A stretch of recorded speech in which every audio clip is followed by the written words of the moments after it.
I got a special guest here with me today. You want to introduce yourself? Hi, boy Turk, what it do? Hey, welcome to the Leeshialee show. For sure. Appreciate it. Yes, I'm excited because, I'm like an original Hot Boy fan. It's all love. I appreciate you. So I just want to welcome you to this show. Just want to talk to you a little bit about what's been going on with Turk, since you've been back home, what you've been working on. For sure, let's get it. We talk about whatever. Like the old Turk, the Hot Boy Turk, young and thuggin'. Young and thuggin', but I'm grown up, you know what I'm saying? Ain't nothing changed but the habit. I still keep it 1,000, still loyal, ain't turning my back on my people, you know what I'm saying? Just staying true to what it is, you know what I'm talking about? I feel you, because, like that Young and Thuggin' album, like Project and What Would You Do, that's like timeless because you can still listen to it today. For sure. We made classic music. Shout out to DJ Manny Fresh. Without no Fresh, we wouldn't have been at our best. Shout out to Wayne, Juve, BG, Baby Slim.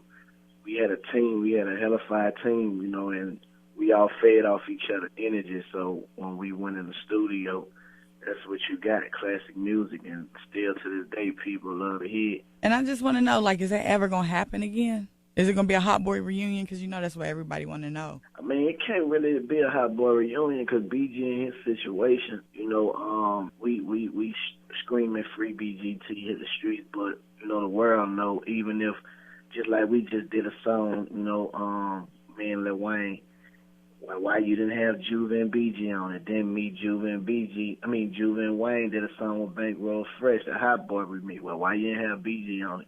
So it always will be a question of why this person or that person if we don't have the whole team, So until BG get back on these streets and we all in the same facility with each other, it's not a Hot Boy reunion. So is everybody on good terms now? Yeah, I mean, it's all business, you know what I'm saying? At the end of the day, me and Wayne, we talk a whole lot, me and Manny Fresh, we had shows together, me and Juve had shows together. When I first came home, I was talking with Baby and Slim. It's no serious beef, you know what I'm saying? It's just, like if your business not straight, you're not going to participate. So that's the type of situation that's going on. But, everybody, we good. You know what I'm talking about? Just got to get that business taken care of, get that business on the level where it need to be. You were gone for 10 years, right? You could say that like 8 months, 16 days. What was like the biggest lesson you learned when you were away in the industry? People that you thought was your friends, family members you thought was your true family members gonna separate from you and they gonna be out of sight, out of mind. When you're in a situation, can't nobody help you. You got to help yourself. You got to be responsible. I learned how to be responsible. I learned how to take accountability for my own actions and just learned a lot about me, as a person.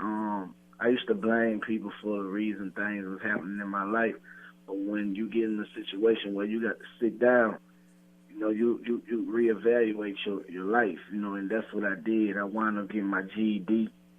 I dropped out of school in 11 because I wanted to, not because I was dumb or anything. I went to a Tanya's tutoring service, me and Lil Wayne.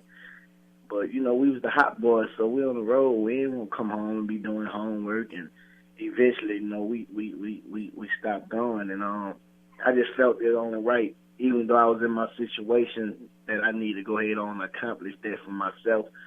And what took people 6 years in prison took me 6 months. I graduated with a high school diploma in Arkansas, so had the cap and gown on and everything. I felt good about that. Just reevaluating. That's what I learned. I learned reevaluation, of myself. You had like a problem with drug addiction, and I know you speak freely about it. See, I'm here in West Virginia, and we got the highest rated drug overdose cases in the nation. And there's a lot of young boys out here getting caught up in that. Like, what would you say to them? Man, when I was doing drugs, it was like recreation. It was a fashion statement. People rapped about it, and I felt it was a right thing to do, So I don't knock people that's doing it, but I just tell them, just know that it's consequences to your actions. You either die or you go to jail. If you're willing to accept that, keep on getting high.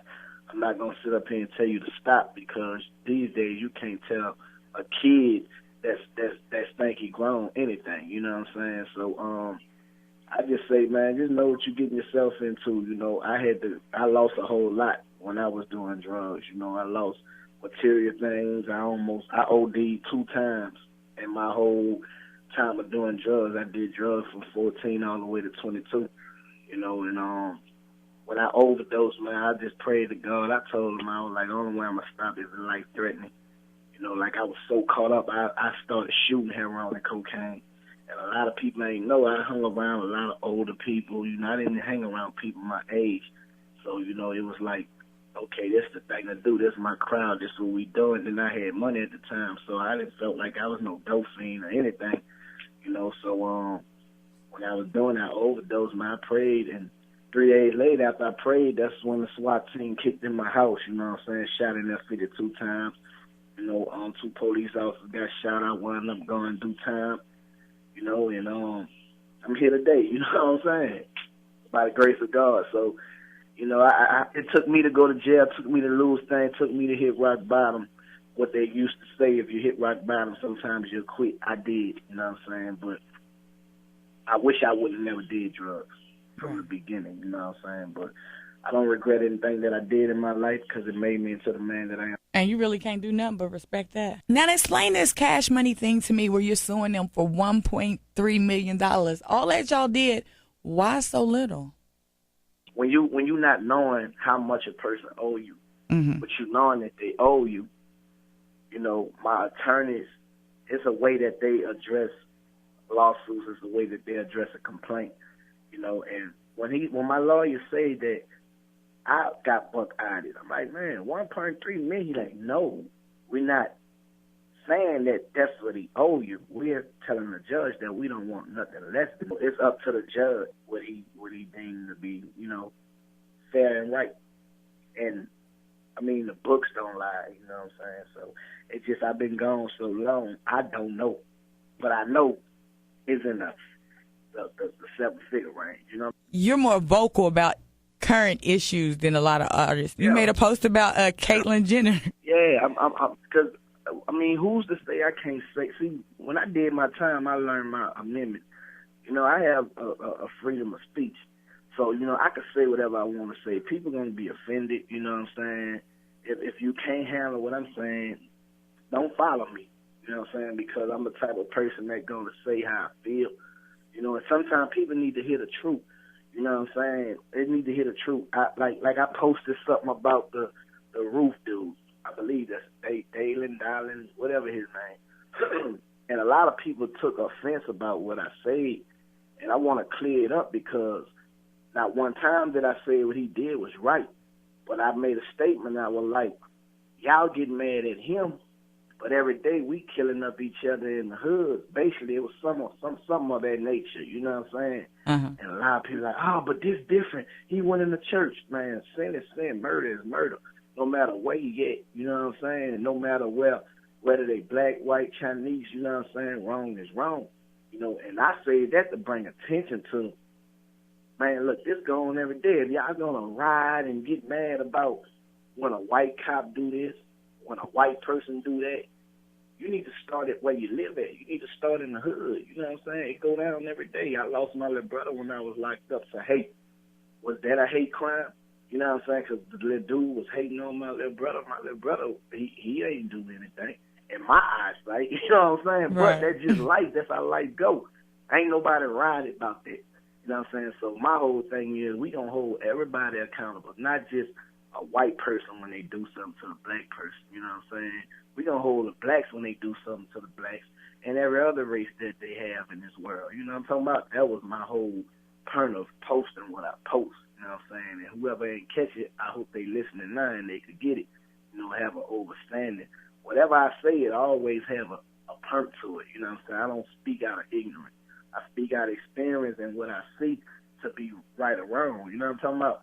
And I just feel like if a whole lot of other artists did that, if everything wasn't so politically correct, then you could get to know the real artist. Because it's just like everything is so like, well, let me say this to be on the safe side, but that's not really how you feel. And I think that's how people's images get confused. And I don't do that. You know what I'm saying? Like, I just be real, man. And like people starting to gravitate to the real now. You know what I'm saying? Like, my wife just went through breast cancer, chemotherapy and all this. I post about my family. I post my wife. I acknowledge her, what I'm saying, from being there for me and being strong going through her situation and overcame it. You know what I'm saying? She's a survivor. I talk about my family, my kids. I'm proud of that, you know what I'm saying, because I know where I come from.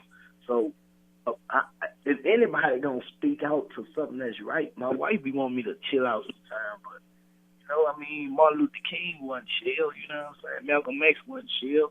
All these great people, you know what I'm saying? They probably was on a different platform, but they voiced their opinion, and that's what changed stuff in this world today, you know what I'm saying? People got to speak out, you know what I'm talking about, and if you ask me, just be ready for the answer. That's all I tell people. I don't bite my tongue because it hurts. Right. Don't change that page. You keep that page a normal page. I appreciate going to it and seeing, like not something that's contrived by like publicists and all that. It's a real page. I like the fact that I can post something and you retweet it. That don't happen too often. It's real life. It's real life. If an artist don't have time to say he don't have time, he lying. Because one thing you do got, you have your phone with you at all times. So you have time to, whether you post a day, even Lil Wayne posts. A lot of people think he don't. At Lil Tunchi is his Instagram, and, I text Lil Wayne and I asked him to post something and he'll do it, you know what I'm saying? A lot of people, he might not post as much as me and Snoop Dogg, you know what I'm saying? But those artists are having their Twitters and Instagrams and all that, you know what I'm saying? And they try to make it like they don't when something come up and they need a publicist to clear it up and fix it, you know what I'm saying? Like someone talking about, well, my page got hacked. How do people do that? How do somebody hack your page, you know what I'm saying? If I say something, you gonna stand by on my page, say his page must have got hacked, I erased their comment. No, it didn't. I saved it. You know what I'm saying? So it's just what it is, man. The world gotta just be real. You know what I'm saying? We living in a real world, not reality TV. You know what I'm talking about? That's why I don't have no reality show. You know what I'm talking about? Because I'm too real. And sometimes when you too real, man, the industry not gonna accept that because they gonna be scared of what you gonna say out your mouth. You know what I'm talking about? I'm not gonna tone it down for nobody. I'm comfortable living the way I'm living. I'm blessed. I'm highly favored. And ever since I've been home, man, I've been good. You know what I'm talking about? So if I got to make it being fake, I ain't gonna do it. And that's what more people need to stick to. Just stick to the true you. And I think people appreciate it more. I think that's why a lot of people don't last because they can't keep up that image. Yeah, I ain't about no image. Now, when I was young, that image, you know what I'm saying? When you're young and dumb, you're going to try to keep up with the image. But when you go through some things in your life, and sometimes it be life-threatening things, image don't matter, you know what I'm saying? It don't matter. Of course, yeah, you're going to keep yourself up because that's just your nature. That's what you do. If you don't keep yourself looking good, you just don't look good. You know what I'm saying? Right. That's just the type of person you is. But it don't take all that to make yourself look appropriate, dress for the occasion. It don't take all that, you know what I'm saying? A lot of people try to be like these artists, but a lot of these artists are gimmicks.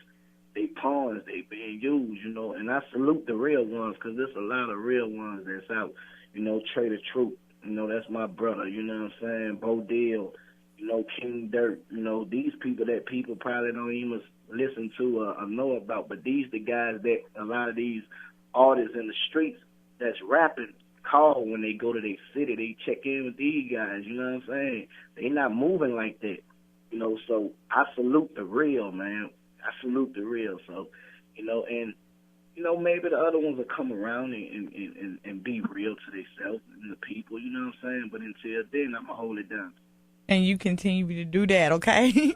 I just want to thank you for stopping by the show, but I need you to tell everybody why it's important to check out this new single. Man, it's very important to check out this new single because we taking it back, and it's been about 10 years since me and my little brother been on the song where we just killed it, 24 bars, man. I'm talking about just spitting punchline after punchline and, You know, we bought that hot boy flavor that y'all been missing back. You know what I'm talking about? You mad yet? If you got a hater, ask him one question. You mad yet? Tell me, is you mad? Man, it's very important to check out this new single because we taking it back. And it's been about 10 years since me and my little brother been on the song where we just killed it 24 bars, man. I'm talking about just spitting punchline after punchline. And, you know, we bought that hot boy flavor that y'all been missing back. You know what I'm talking about? You mad yet? If you got a hater, ask him one question. You mad yet? Tell me, is you mad? Oh, what it do, man? It's the original hot boy Young Turk rocking with Leeshialee. You already know, man. This show Get Money Stay Real because we keep it real 10 times 100. You mad yet? Tell me, is you mad?